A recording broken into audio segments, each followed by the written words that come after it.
Alhamdulillah, puji syukur kita haturkan kehadirat Allah Azza wa Jal di kesempatan waktu subuh ini di Masjid Al-Ikhlas, Perguruan Muhammadiyah Deltasari. Kalau Deltasari itu apa nama?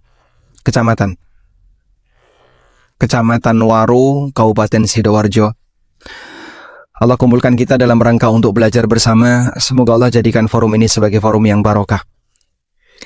Kaum muslimin selangkah lebih maju, mereka bisa bangun lebih pagi dan mereka mengawali hidupnya dengan berzikir kepada Allah, dengan beribadah, melaksanakan sholat subuh dan aktivitas ibadah yang lainnya. Anda mungkin tidak putus ya.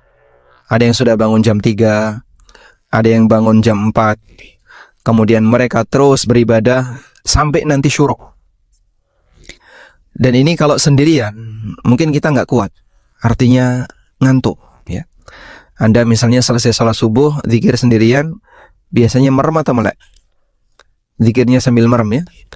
Merem ngerti-ngerti syuruk.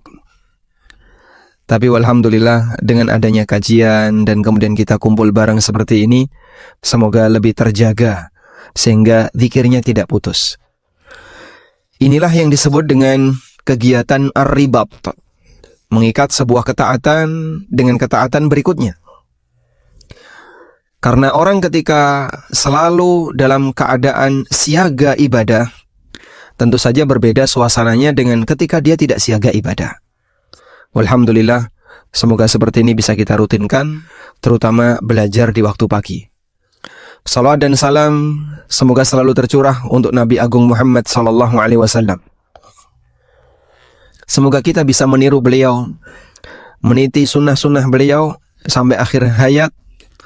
Dan tidak lupa kita mengucapkan jazakumullah khairan kepada DKM Masjid Al-Ikhlas yang telah memberikan kita kesempatan untuk belajar.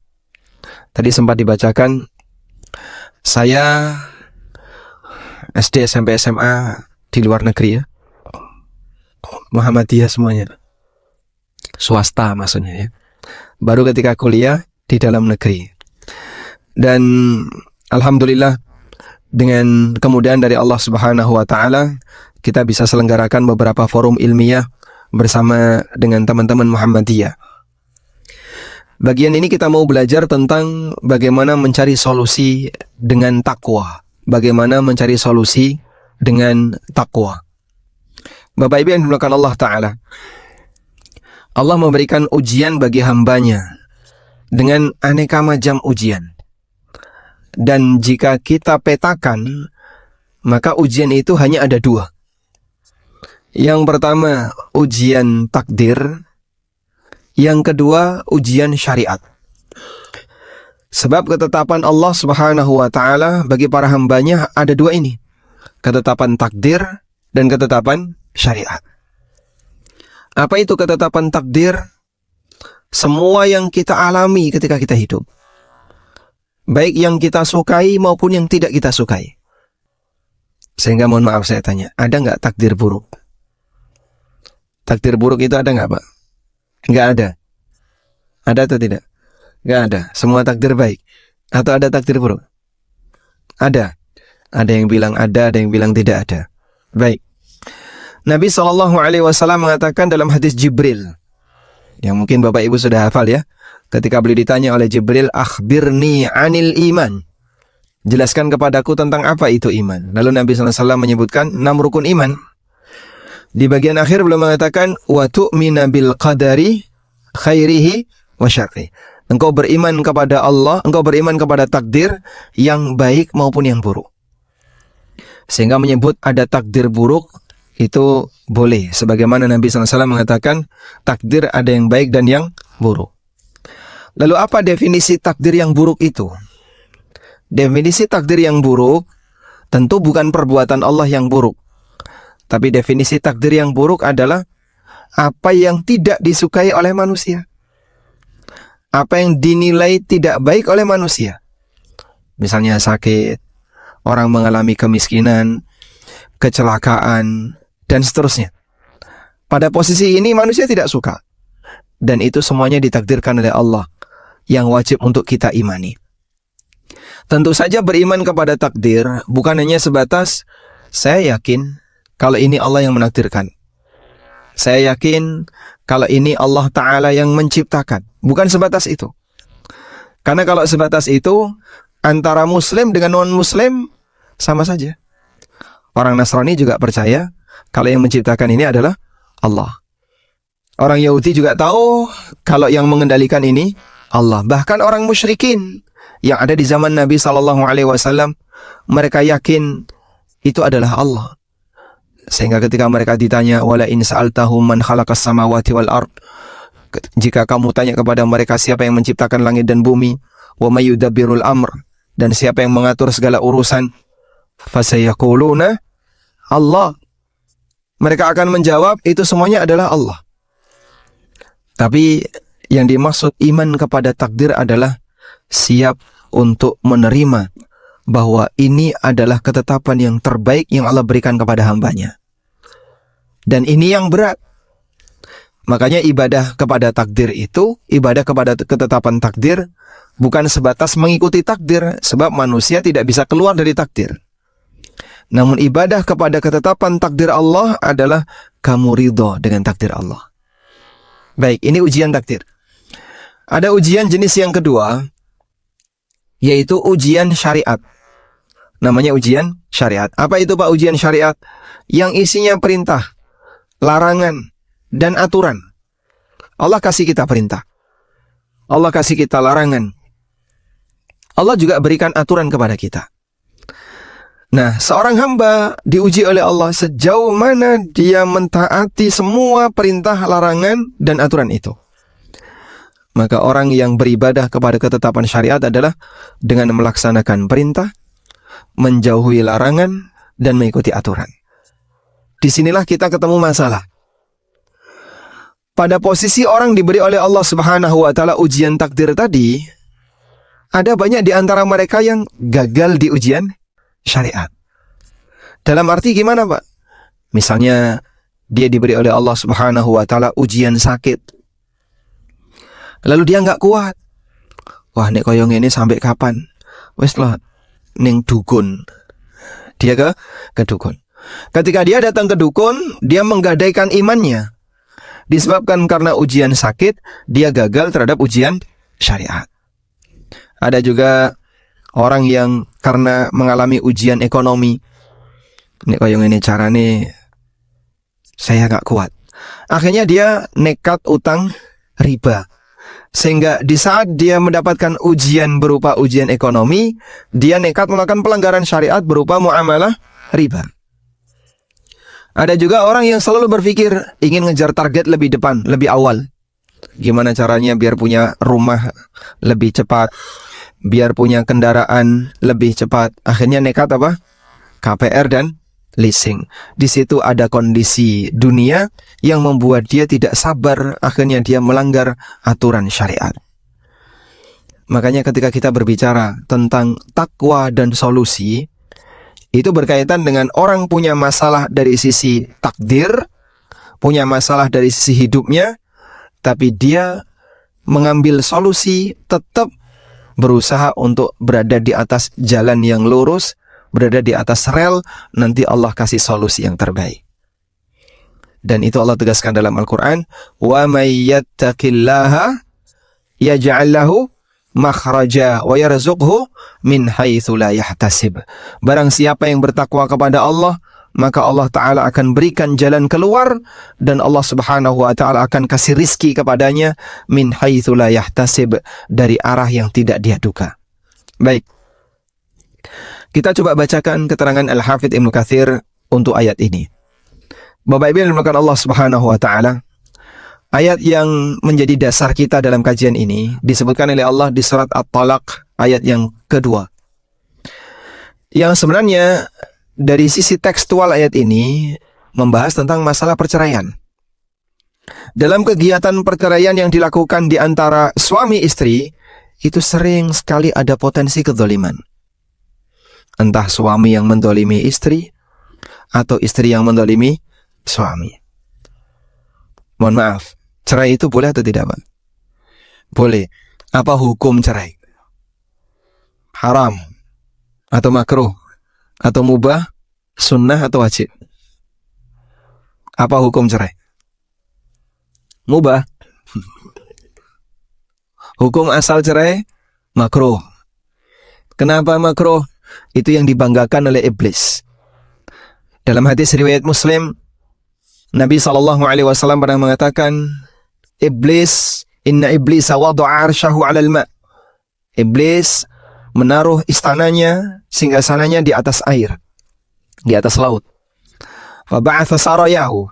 Kemudian dia mengirim pasukan-pasukannya untuk menggoda manusia. Lalu mereka datang menghadap untuk lapor. Jadi walaupun iblis tapi dia punya SOP ya. Bagaimana teknis untuk menggoda manusia. Satu demi satu setan lapor. Terus ditanya sama iblis, apa yang sudah kamu lakukan? Aku sudah berhasil menggoda orang untuk minum khamr. Aku berhasil menggoda orang untuk berbuat A, berbuat B. Iblis selalu bilang, biasa saja, biasa saja, biasa saja. Sampai ada salah satu setan yang mengatakan, tidaklah aku tinggalkan fulan illa farraqtu bainahu wa baina zaujati. Ketika aku tinggalkan dia, aku telah berhasil memisahkan antara dia dengan istrinya. Lalu dia didekatkan ke iblis. Kemudian iblis mengatakan, nikma anta, kau adalah setan berprestasi. Masya Allah. Sebaik-baik setan adalah kamu. Nah, jamaah belakang Allah, iblis begitu bangga ketika ada di antara pasukannya yang berhasil membuat suami istri bercerai. Walaupun bercerai bukan sesuatu yang haram, bahkan Nabi SAW sendiri pernah melakukannya. Siapa nama wanita yang pernah diceraikan Rasulullah SAW?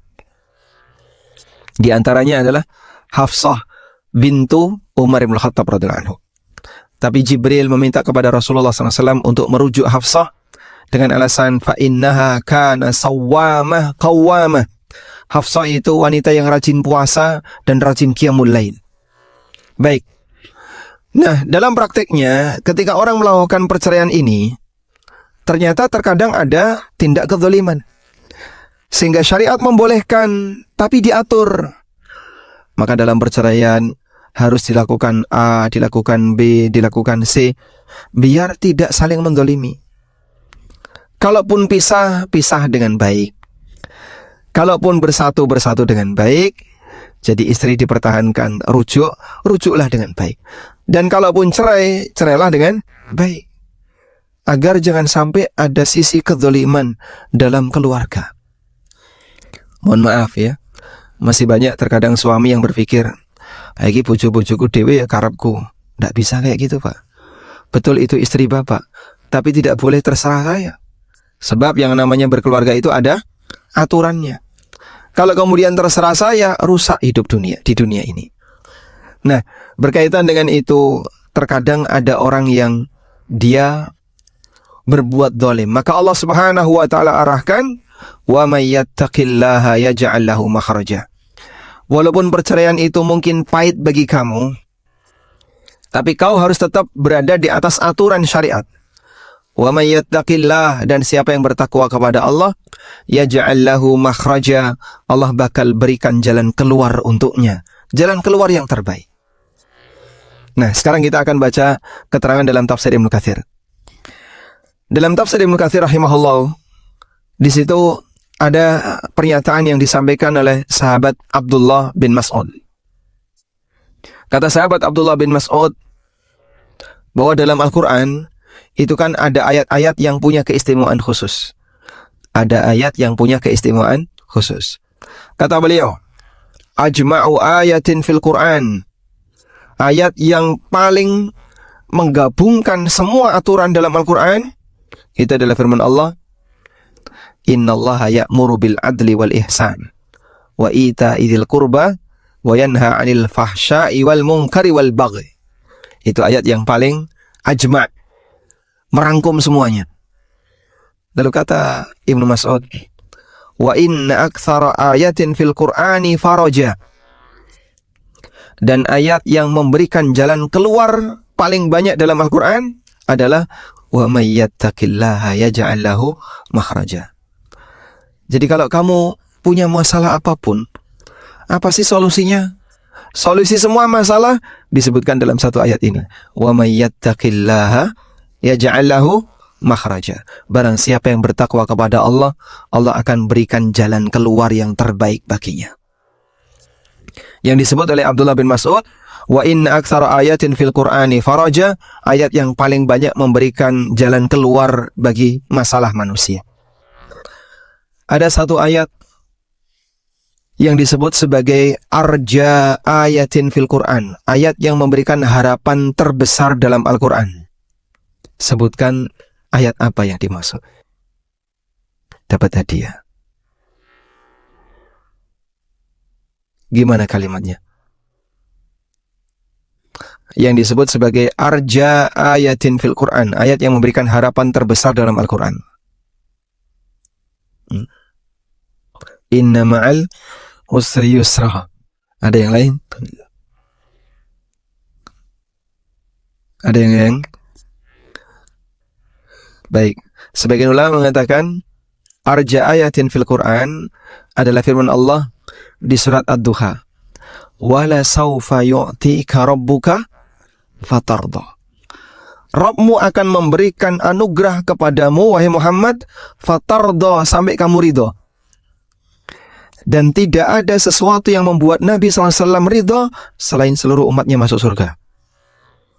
Sehingga ini memberikan harapan terbesar bagi kita. Allah berjanji kepada Nabi SAW bahwa Allah akan memberikan anugerah kepada Rasul SAW sampai beliau ridho.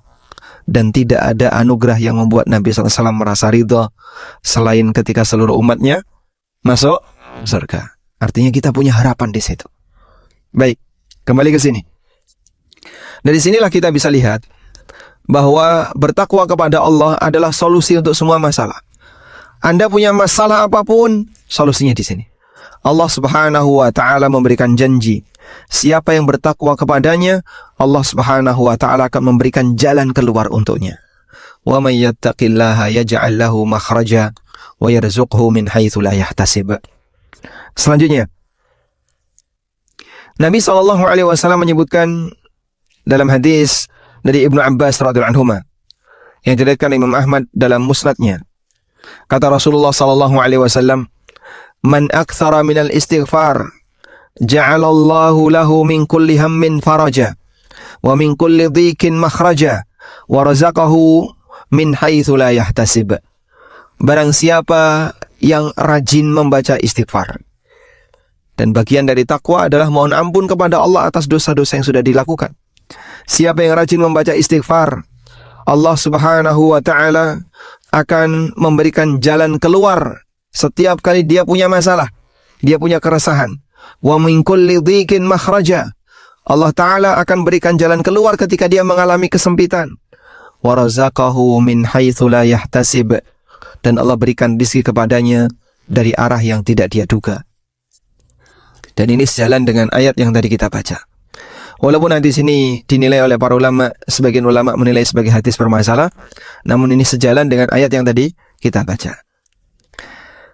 Dalam keterangan yang lain, bahwa Rasulullah SAW menjanjikan, barang siapa yang dia berusaha untuk taat kepada Allah, taat kepada Rasulnya, Allah Subhanahu wa taala akan berikan jalan yang terbaik. Ketika Nabi SAW membaca ayat ini, disebutkan dalam hadis dari Abu Dzar radhiyallahu anhu. Ja'ala Rasulullah SAW, kata Abu Dzar, Rasulullah SAW yatlu ala hadhil ayah. Nabi SAW membaca ayat ini. Wa may yattaqillaha yaj'al lahu makhraja wa yarzuqhu min haitsu la yahtasib. Thumma qala, kemudian Nabi SAW bersabda, Ya Abu Dzar, law anna an-nasa kullahum akhadhu biha kafathum. Wahai Abu Dzar, kalau semua manusia komitmen dengan ayat ini, Allah bakal memberikan kecukupan untuk seluruh kebutuhan mereka. Karena kan sering ya, orang itu dijanjikan dengan amalan-amalan tertentu, lalu dalam amalan itu disebutkan keutamaannya, semua hajatnya akan dicukupi, semua keinginannya akan dikabulkan, semua harapannya akan diwujudkan, dan seterusnya. Seringkali ada kayak gitu ya. Kemarin saya dapat broadcast, Pak, ada anjuran seperti ini, benar nggak? Apa itu? Malam tanggal 1 Muharram dianjurkan untuk sholat 2 rakaat. Rakaat yang pertama membaca Al-Fatihah sekian kali, membaca Qul Huwallahu Ahad sekian ratus kali, dan seterusnya. Siapa yang melakukan ini, maka semua hajatnya akan dipenuhi, semua kebutuhannya akan diwujudkan, semua harapannya, Masya Allah. Dan rata-rata keinginan duniawi. Makanya Bapak Ibu, kalau Bapak Ibu memperhatikan, semua hadis palsu itu rata-rata janjinya duniawi. Jarang kok hadis palsu menyebutkan dosanya diampuni, gitu. Nanti derajatnya akan ditinggikan di surga, itu jarang. Makanya dua hal ini selalu sinkron, antara perbuatan bid'ah dengan semangat nyari dunia. Itu sinkron. Sebagaimana perbuatan syirik juga sinkron dengan orang yang tamak terhadap dunia. Makanya hampir semua korban syirik misalnya di kuburan atau di tempat-tempat keramat, itu yang dicari apa? Yang dicari apa? Dunia. Padahal Nabi SAW arahkan, orang ziarah kubur tujuannya apa? Ingat mati. Rasulullah SAW mengatakan, Al-ana fazuruha fa innaha tudzakirukumul akhirah. Lakukanlah ziarah kubur, karena ziarah kubur akan mengingatkan kalian terhadap kehidupan akhirat. Maka kalau orang ziarah kubur dengan tujuan biar ingat akhirat, kira-kira ada nggak Pak orang yang ziarah kubur dengan harapan lulus CPNS? Ya, terlupakan semuanya. Dia tidak akan terfikir untuk dapat dunia karena dia ingat akhirat. Berarti kalau kemudian orang ziarah kubur, mbok kono ziarah kubur biar daganganmu laris, bisnismu lancar, karirnya bagus, biar nanti kamu lulus CPNS. Ini kan ziarah kubur salah fungsi. Kok bisa Pak salah fungsi? Nah, fungsi ziarah kubur bukan itu. Fungsinya biar kamu ingat akhirat, kamu ingat mati, bukan malah nggawa aneka kepentingan dunia ke dalam ziarah kubur. Jadi dua ini sinkron. Sampai doa mereka gimana?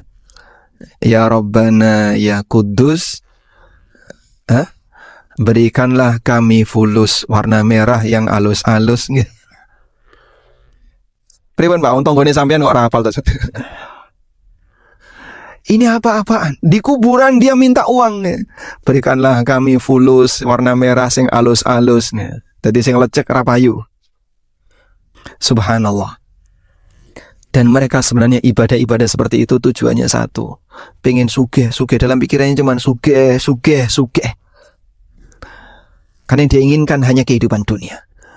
Dan memang dari dulu sejarah kesyirikan sampai sekarang nuansanya sama, ingin cepat kaya.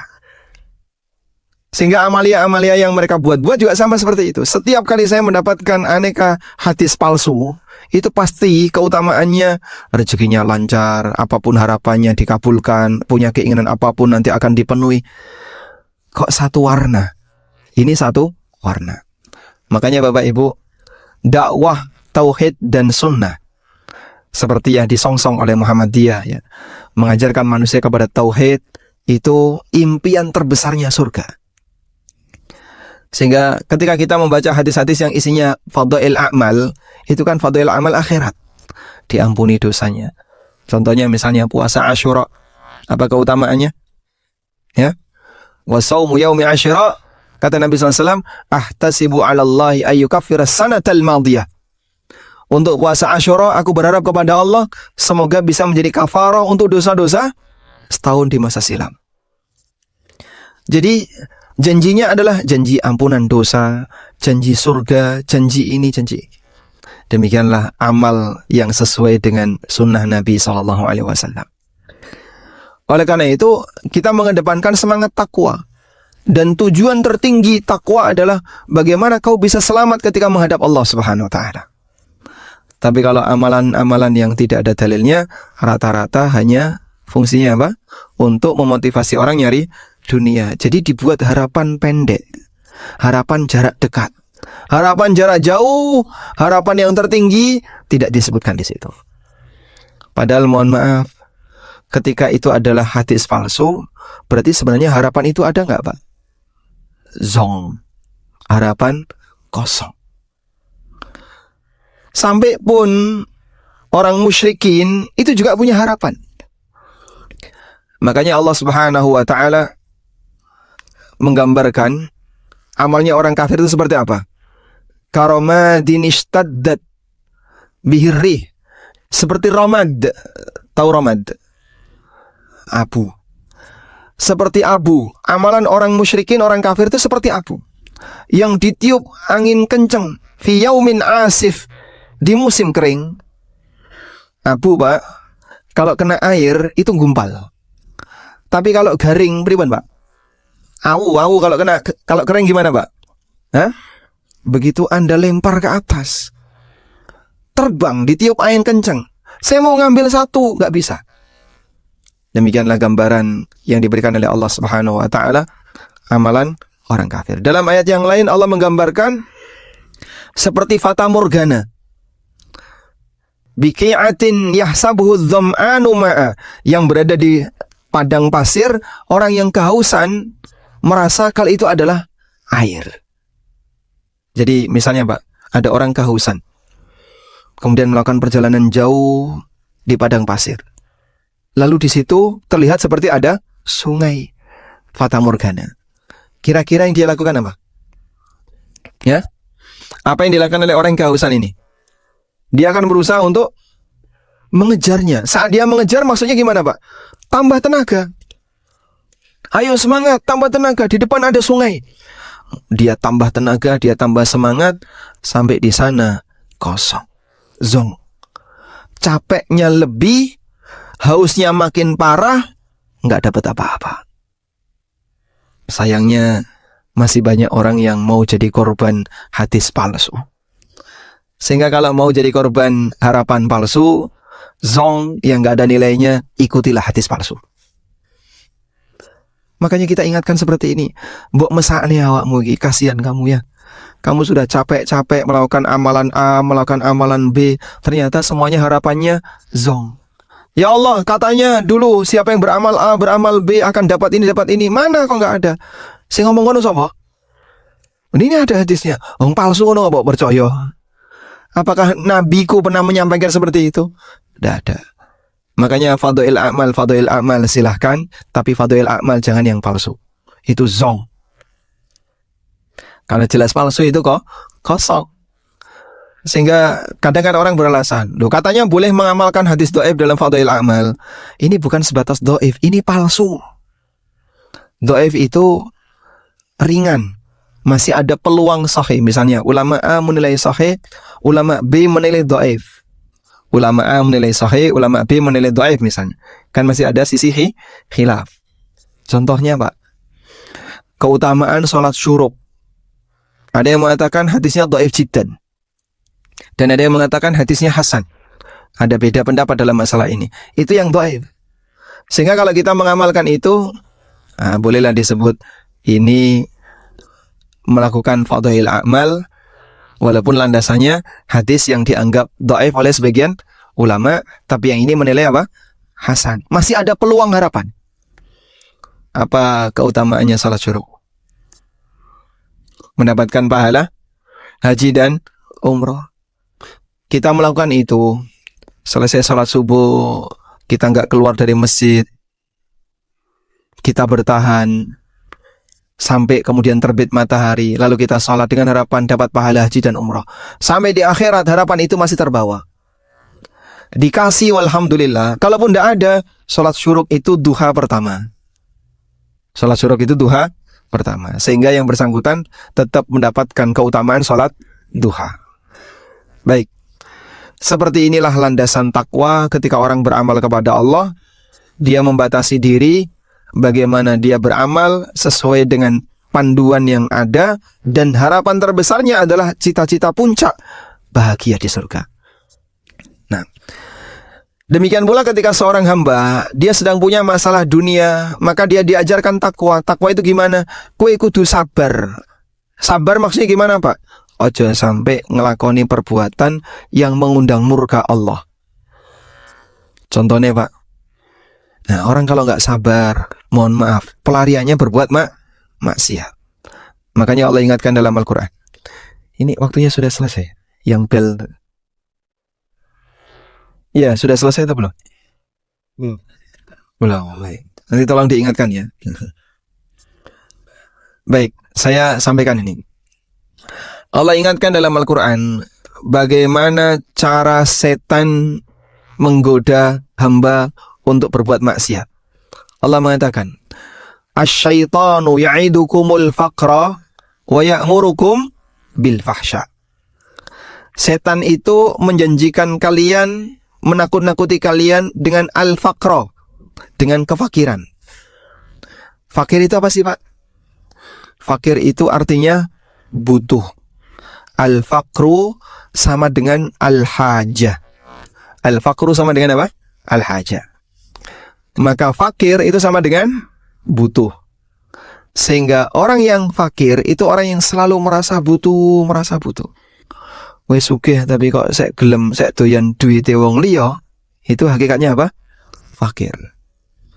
Kowe iki pejabat, gajimu gede, tapi duwite wong kok sek pok cukup. Nah, berarti hakikatnya dia apa? Fakir. Tidak ada manusia yang lebih fakir dibandingkan orang yang sampai mengambil harta orang lain yang bukan haknya. Itu manusia yang fakir. Baik. Allah mengatakan, "Asy-syaitanu ya'idukumul faqra." Setan menakut-nakuti kalian dengan perasaan dibuat merasa butuh. Kalau nggak kayak gini nanti gimana ya? Kalau nggak kayak gini nanti gimana? Itu kan peluang bagus. Kalau aku nggak ambil, nanti aku makan apa? Nah, biasanya makan apa?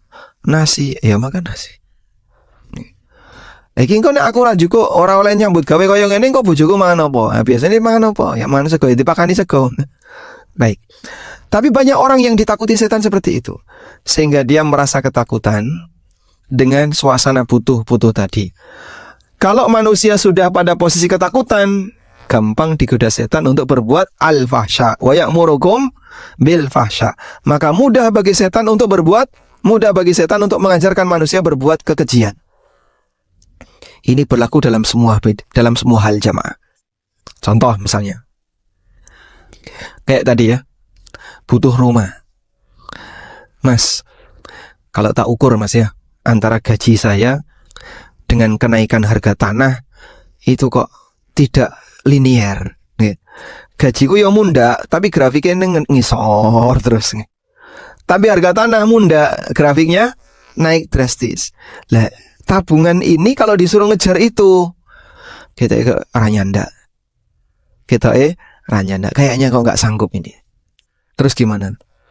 Ya, kapan kita punya rumah kalau nggak KPR? Akhirnya dia dibuat ketakutan-ketakutan seperti itu. Setan gampang saja membisikkan, ayo kono KPR. Kowe iki kapan duwe omah? Kancamu wis do duwe omah. Wis sesuatu ku lemah. Nggih. Ana sing jago lurah, lho. Makanya kapan kamu kalau tidak segera KPR bisa punya rumah? Akhirnya dia apa? Nekat KPR dengan cara riba. Yang lain misalnya, kowe iki nek mulai cobalah jadi anak yang membanggakan orang tua. Maksudnya gimana? Ya mulai nggawa mobil ngono lho, nggawa motor. Kancamu nek mulai wis do nggawa mobil, kowe mulai mongko danan sepeda motor, nggih. Akhirnya dia dipanas-panasi seperti itu, muncul dalam hatinya, oh iya ya, biar orang tua saya bangga. Kemudian dia apa, Pak? Leasing kendaraan. Belum waktunya, tapi dia kejar. Itulah penyakit istibto. Pingin cepat sukses sebelum waktunya. Nah, ketika dia merasa bahwasanya dia sudah memiliki ini, padahal semua itu hasil utang semuanya. Omai utang, kendaraane utang, perhiasane utang, perabotane melu utang. Masya Allah. Seisi rumah, isinya rumah berhias utang, riba. Masya Allah. Dari mana itu? Dari godaan setan tadi. Dia dibuat takut dulu. Setelah dia dalam posisi merasa takut, akhirnya mudah bagi setan untuk memberikan solusi. Nek wis wedi kaya ngene iki, ra ono solusi. Wa ya'murukum bil fahsya. Akhirnya setan gampang menggoda manusia untuk menyuruh perbuatan yang keji. Praktek riba, kemudian praktek zina dan seterusnya. Contoh yang lain ya. Seorang pemuda dengan pemudi, wes kadung tresno, sudah terlanjur seneng ya. Akhirnya gimana? Sing lanang wedi rabi, takut rabi. Engko nek aku nikah, gitu kan gak sanggup menafkahi keluarga. Wong saiki urip dhewe mangan golek masjid. Nggih, Pak. Ya. Sehingga dia kalau bisa nggak keluar sepeser pun. Itu ketika dia hidup sendiri. Ketika saya nikah, terus nanti gimana saya ngasih nafkah untuk istri saya? Yang perempuan juga sama. Yang perempuan takut. Awas lo ya. Kalau nanti kamu nikah, kamu ini masih muda. Nikmati dulu masa mudamu. Yang happy dulu. Belum tentu suamimu bisa membahagiakan kamu dibandingkan orang tuamu. Kamu mungkin ketika bersama orang tuamu pengen apa dituruti, pengen ini ada. Sekarang kalau kamu nikah sama suamimu, belum tentu kamu akan diberi yang sama. Makanya jangan nikah dulu, bertahan dulu. Sudah? Yang laki-laki takut nikah karena nggak berani memberi nafkah. Yang perempuan takut nikah karena khawatir tidak bisa bahagia. Wong wedok niku nggak mau nikah kan karena ini, Pak. Sehingga seolah-olah pernikahan itu akan mempertaruhkan kebahagiaannya. Kalau saya nikah, nggak ada jaminan saya bahagia. Akhirnya gimana? Dia takut nikah. Podo-podo wedi nikah, wes kadung jatuh cinta. Sudah terlanjur jatuh cinta, takut nikah. Akhirnya apa? Zina. Gampang bagi setan untuk menggoda dia kepada perbuatan al-fahsya. Ini terjadi pada semuanya. Ada orang misalnya punya peluang. Pak, itu udah diambil. Itu kan haram. Ya serapopo Pak mong saedik. Sampeyan kan butuh toh Pak. Engkau mulai iso membahagiakan istri, membahagiakan anak-anak dengan uang itu. Kalaupun Bapak tidak ambil, uang haram itu akan lari ke tempat orang lain. Sama saja. Nah terus, ya diambil Pak. Pertimbangan batin seperti itu. Dia dibuat merasa butuh dulu dengan uang itu, akhirnya dia ambil padahal itu uang haram. Dan masih banyak yang lainnya. Makanya ujiannya di sini jemaah. Siapa yang berani melawan rasa takutnya, maka dia akan bisa bertahan sebagai hamba yang bertakwa. Karena itulah lelaki yang sejati, mukmin yang sejati. Ketika dia mendapatkan godaan berupa rasa takut tadi, dia pasrahkan dirinya kepada Allah. Aku tawakal kepada Allah dan aku bertahan untuk tetap bertakwa kepada Allah. Lalu Allah kasih solusi yang terbaik. Karena itu, coba Bapak lihat ya. Kan ada banyak orang yang melakukan olahraga untuk membangunkan adrenalin, ya. Iya. Apa aja tuan? Terjun payung. Terus apa lagi? Sepedaan, ranggo setir. Apa lagi? Bagaimana? Selorotan atau main di laut, diving, itu semuanya adalah olahraga yang memicu adrenalin, ya.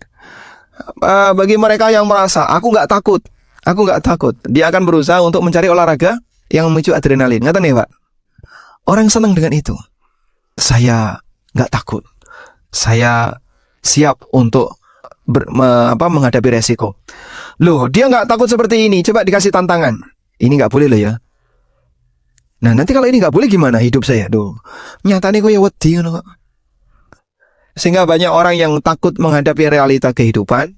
Ketika dia diperintahkan untuk ikut syariat, gemeteran. Berarti sebenarnya dia manusia yang tidak punya nyali. Maka manusia pemberani yang sejatinya adalah mereka yang bertakwa. Manusia pemberani yang sejatinya adalah mereka yang bertakwa. Hidupmu adalah tantangan kamu, ujian bagi kamu, dan kamu dituntut untuk jadi orang yang bertakwa. Siapa yang siap bertakwa, itulah pemberani yang sejatinya. Wallahu a'lam wa sallallahu ala nabiyyina Muhammadin wa ala alihi wa sahbihi wa sallam. Sampai jam berapa kita? Sampai jam 6 ya. Baik, kurang lebih ada waktu 10 menit. Barangkali jamaah ada yang mau menyampaikan sesuatu, yang bersilakan. Tidak ada? Alhamdulillah.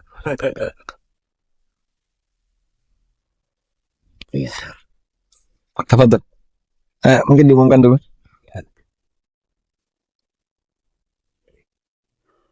Yes.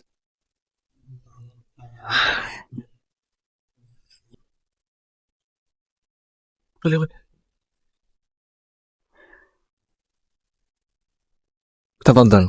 Ini kembali ke panitia, Pak.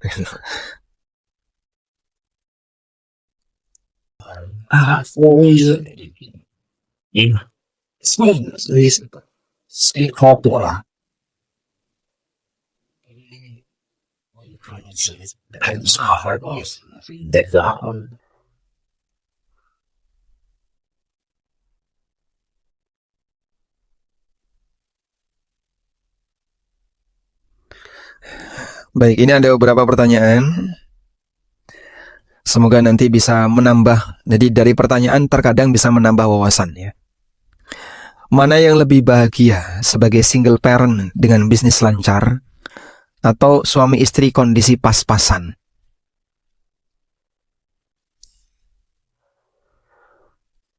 Ini kira-kira yang tanyakan ibu-ibu ya. Sekarang dia sebagai single parent, tapi usahanya lancar.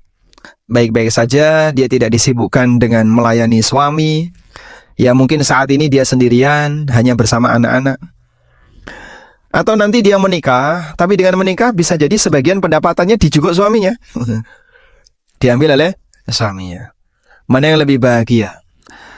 Kalau masalah lebih bahagia, ya tentu beda-beda antara satu orang dengan orang lain. Ada sebagian orang yang dia lebih menikmati karir bisnis. Sehingga kalau dalam urusan bisnis, itu dia bahagia. Sampai lama nggak nikah-nikah. Jomblo, wah, sampai usia 40 tahun, itu kok kenapa nggak nikah-nikah? Dia lebih menikmati bisnisnya daripada berkeluarga. Maka dia nggak mau nikah. Cukup banyak orang seperti itu. Ada juga orang yang dia lebih menikmati ketika berkeluarga. Bisa bahagia dengan pasangan, bisa bahagia dengan anak keturunan. Dia bahagia dengan keluarga. Walaupun bisa jadi hidupnya pas-pasan dan mungkin penuh dengan kesusahan. Urip itu angel. Tapi dia bahagia. Kere-kere rapopo selama kita selalu bersama. Ada kayak gitu Pak ya? Insyaallah kita akan nikmati kebahagiaan dalam kemiskinan. Rano ceritanya kaya ngono Mas. Itu hanya ada dalam puisi ya. Baik. Cuma dalam masalah ini ya, ketika orang misalnya lebih memilih saya ingin punya pasangan agar hidup ini lebih terjaga. Terjaga dari masalah syahwat. Terjaga dari masalah pelanggaran karena syahwat. Insyaallah mudah-mudahan dia bisa lebih bertakwa. Tapi berbeda nuansa antara laki dan perempuan. Ya. Kalau laki-laki, godaan syahwatnya itu lebih dominan. Sebab indera laki-laki itu memicu syahwat lebih besar dibandingkan indera perempuan. Bahasa lainnya gini ya. Wong lanang nek nyawang wong wedok itu jadi pemicu syahwat lebih kuat. Tapi wong wedok nyawang wong lanang mungkin dia lebih bisa menjaga dirinya. Allah berikan rasa malu pada dirinya. Baik. Namun jamaah, dalam situasi itu, ketika Anda merasa dengan hidup berkeluarga saya bisa lebih bahagia, nanti dibuat perjanjian. Nikah dengan seorang lelaki, ya, terus dibuat perjanjian. Aku mau nikah tapi dengan syarat. Diizinkan untuk tetap bekerja, dan kamu tidak boleh mengambil hasilnya. Ah, gitu. Yang memberi nafkah itu siapa? Bukan istri. Yang memberi nafkah adalah suami. Sehingga boleh nggak istri minta kepada suaminya, kamu tidak boleh mengambil hartaku? Boleh? Boleh. Makanya jamaah ya, harta istri bukan harta suami. Tapi kalau harta suami adalah harta bukan juga ya. Apakah harta suami adalah harta istri? Sebentar, saya tanya ke ibu-ibu. Apakah harta suami adalah harta istri? Oh, tidak. Rungokno Pak ya. Para istri Anda ijma bahwa harta suami adalah harta istri. Tapi ini kaidah yang salah. Yang benar gimana? Harta suami adalah harta suami, harta istri adalah harta istri. Istri berhak dari harta suami hanya senilai kewajiban nafkah. Lebih dari itu bukan harta istri. Alhamdulillah. Alhamdulillah kurang seru Pak. Ya.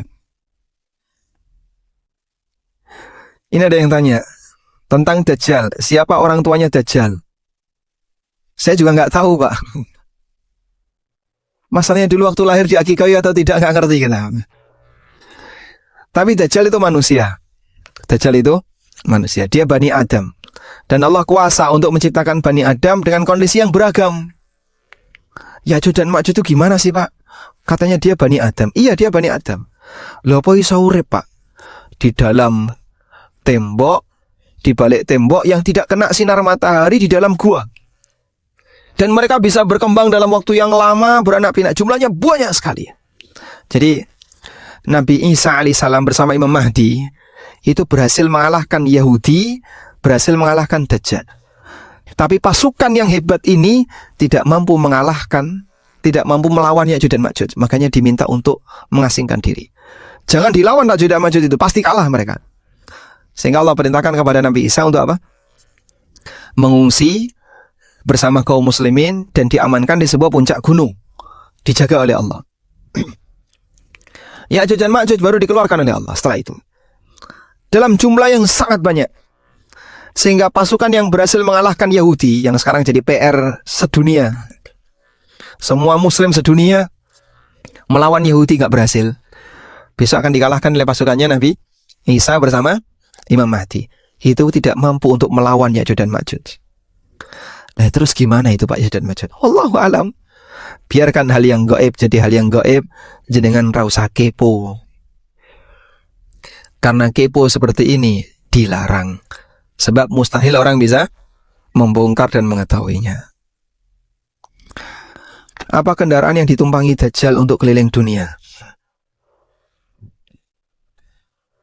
Boleh jawab nih Pak. Ya. Intinya dia diberi kemampuan, punya kemampuan bergerak secepat air hujan yang ditiup angin. Kecepatan Dajjal yang disebutkan dalam hadis dari An-Nawas bin Sam'an itu seperti air hujan yang ditiup angin. Takdir tidak dapat berubah. Hubungannya dengan Allah tidak mengubah nasib satu kaum jika kaum tidak mengubahnya. Baik. Innallaha la yughayyiru ma biqaumin hatta yughayyiru ma bi anfusihim.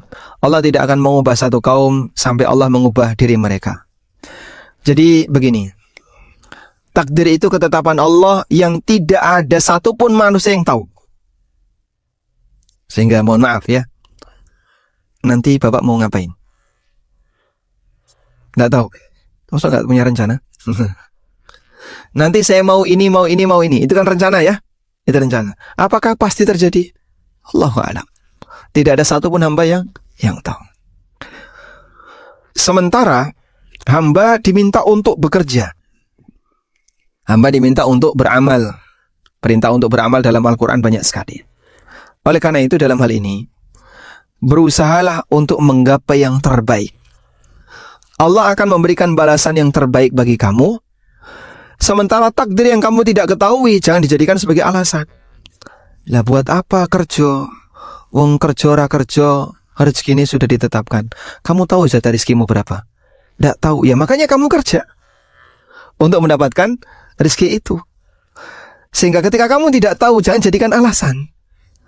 Sesuatu yang tidak kita ketahui, jangan dijadikan sebagai alasan. Kamu tidak tahu masa depan kamu seperti apa, maka berusahalah untuk menggapai yang terbaik. Dan jangan jadikan sesuatu yang tidak kamu ketahui sebagai alasan. Kecuali kalau kamu tahu. Aku tahu kok mas, jatah rezekiku berapa aku tahu. Kalau kamu tahu, boleh kamu gak kerja. Tapi kalau kamu gak tahu sesuatu yang tidak kamu ketahui, jangan dijadikan sebagai alasan. Dan tidak ada orang yang tahu tentang berapa jatah takdirnya, berapa jatah rezekinya, demikian pula takdir hidupnya. Oleh karena itu lakukan yang terbaik untuk menggapai yang terbaik. Wallahu a'lam. Sudah selesai? Lagi. Nah. Doa ortu kepada anaknya adalah mustajab. Saya kadang-kadang minta bantu doa ortu saat mengalami kesulitan hidup. Dan terkadang juga saya tidak minta doa ortu dengan pertimbangan agar ortu tidak ikut memikirkan kesulitan saya. Mohon nasihatnya, apakah saya tidak perlu minta doa ortu dengan pertimbangan tersebut? Mungkin boleh saya bagi jadi dua ya. Ada harapan, ada masalah. Ya.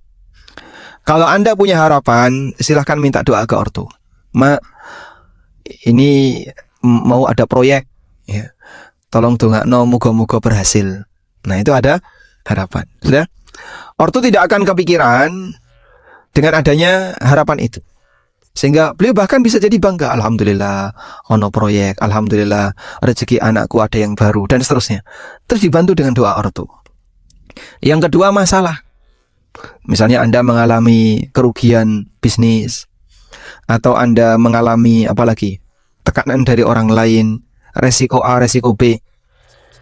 Nah, untuk bagian ini saya sarankan tidak perlu cerita ke orang tua. Ya? Ketika Anda cerita ke orang tua, Anda berbagi kesedihan dengan mereka, sehingga orang tua ikut kepikiran. Maka daripada orang tua ikut kepikiran dan itu pun belum tentu masalah Anda selesai, lebih baik Anda tahan masalah itu hanya untuk diri Anda saja. Tidak perlu Anda ceritakan ke orang lain. Silakan mengadu kepada Allah. Biarkan orang itu tetap tenang dengan kondisi mereka. Nah, makanya kadang orang yang gampang curhat itu, dia adalah orang yang gampang membuat sedih orang lain. Suami, Bapak ya. Suami nyambut gawe, di kantor punya masalah, pulang dia, sampai rumah ketemu istrinya, cerita nggak? Tidak, dia diam saja, senyum-senyum ketemu istrinya. Kau tidak perlu tahu masalahku, yang penting kau bisa senyum ketika melihat uangku. Masya Allah. Beres Pak ya? Tapi istri misalnya dia punya masalah dengan tetangga, dia punya masalah dengan keluarganya, sampai ketemu suaminya, cerita nggak dia? Cerita. Akhirnya suaminya ikut sedih. Sehingga suami punya masalah di tempat kerja, ditambahi masalah rumah tangga, ditambahi lagi masalah tetangga. Gara-gara istrinya jadi cerita. Betul Pak, kayak gitu Pak. Nggih. Bojone sampean nggih ngoten niku Pak. Sabar Pak. Kalau disuruh cerita, siapa yang disuruh cerita? Suaminya disuruh cerita. Cerita yang bahagia-bahagia saja. Mah, bahagia saya mah. Kenapa? Saya tadi di kantor ketemu siapa? Wah, itu sing sedih bojone nggih. Sing lanang seneng, sing wedok senep. Wallahu a'lam. Nah. Cukup Ustaz? Ada lagi? Ini panjang-panjang nih. Udah ini ya. Monggo. Ada suami istri yang kehidupannya harmonis. Suatu ketika suaminya menikah lagi tanpa diketahui istri, dengan tujuan perjuangan menebar agama Islam. Kok menyebarkan, kok nikah toh? Hubungannya apa ini? Oh gitu, menikahi mu'alaf. Sang suami sangat menyayangi dan mencintai istri dan tidak mau menyakiti istri. Bagaimana hukumnya pernikahan tersebut tanpa diketahui oleh istri yang pertama? Baik. Menikah lagi itu tidak disyaratkan harus minta izin. Suami nikah lagi itu tidak harus minta izin. Catat Pak, catat. Pertanyaannya, apakah perlu minta maaf? Lebih baik mana, minta izin dan minta maaf? Lebih baik mana Pak? Kenapa minta maaf kok gak salah kok? Suami nikah lagi itu salah nggak Pak? Tidak. Sehingga kan tidak perlu minta maaf. Maka nikah lagi tidak perlu izin dan tidak perlu minta maaf. Setuju Pak? Ini teori Pak ya. Yang saya sampaikan ini teori.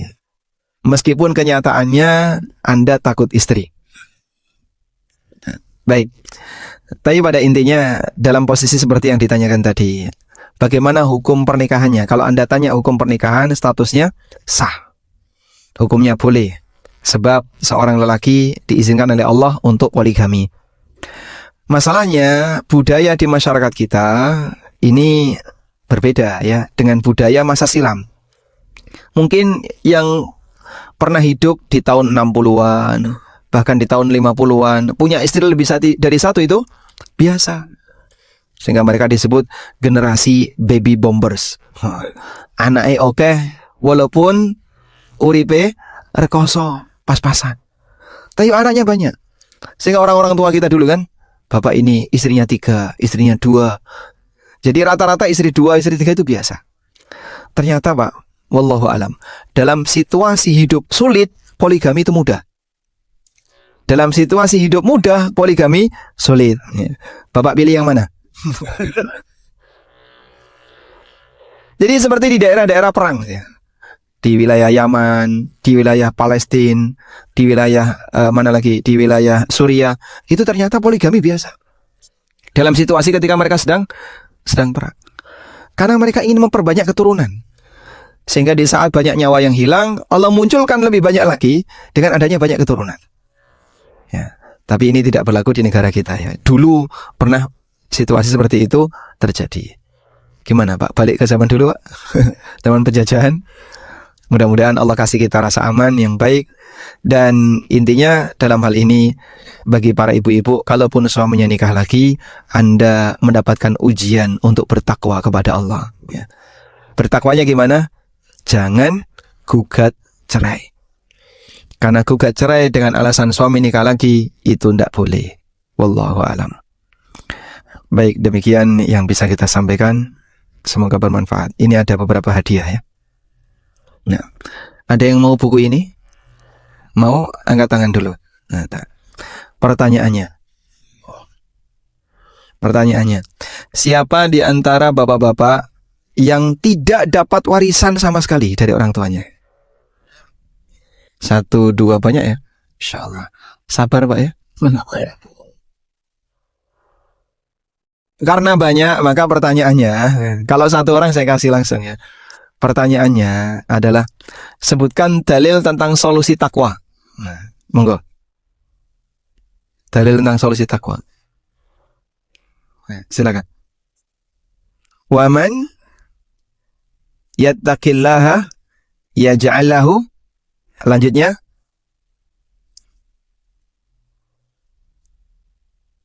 wa yarzuqhu min haitsu la yahtasib. Tadi nggak dapat warisan. Masya Allah. Nah, ini sebagai pengganti warisannya. Lanjut ya. Coba jamaah yang saya kasih mana ya? Ini nih. ASN. Ada ASN? Warawani ngaku. Hah? ASN 1, 2 ya. Ada 2 ASN? Ada berapa? Cuman 2. Masya Allah.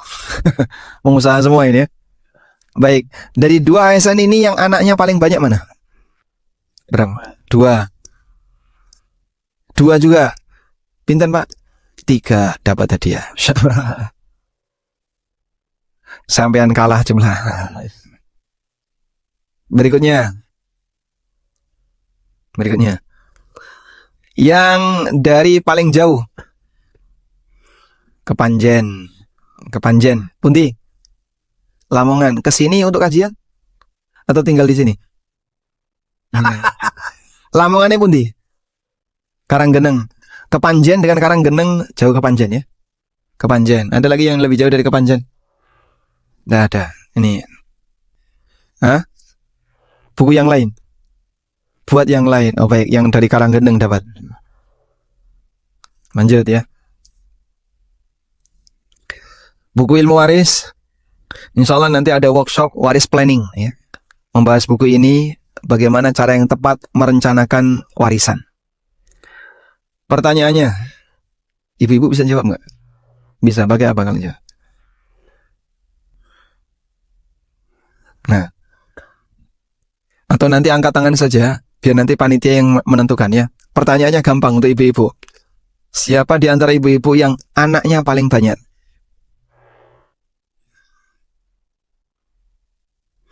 Wonten? Pinten? Gangsal 5. Ada yang di atas 5? Ya? Berapa? 5,5? Nanti kasihkan yang anaknya paling banyak, entah 5 atau berapa tadi. Nah, baik ini ya. Baik. Yang terakhir ya. Buku ini judulnya Fikih Bermadhab. Nah, bukan bahas masalah madhab, tapi membahas rambu-rambu dalam beragama. Jadi dalam beragama itu ada fatwa, ada bagaimana cara mengikuti ulama, ada taklid, ada madhab. Nah, bagaimana cara memahami itu, saya bahas di buku ini. Ya. Buku ini kami hadiahkan untuk Ketua Takmir. Alhamdulillah. Baik, demikian yang bisa kita sampaikan, semoga bermanfaat. Wassallallahu ala nabiyyina Muhammadin wa ala alihi wa sahbihi wasallam. Wa akhiru da'wan anil hamdulillahi rabbil alamin. Wassalamualaikum warahmatullahi wabarakatuh.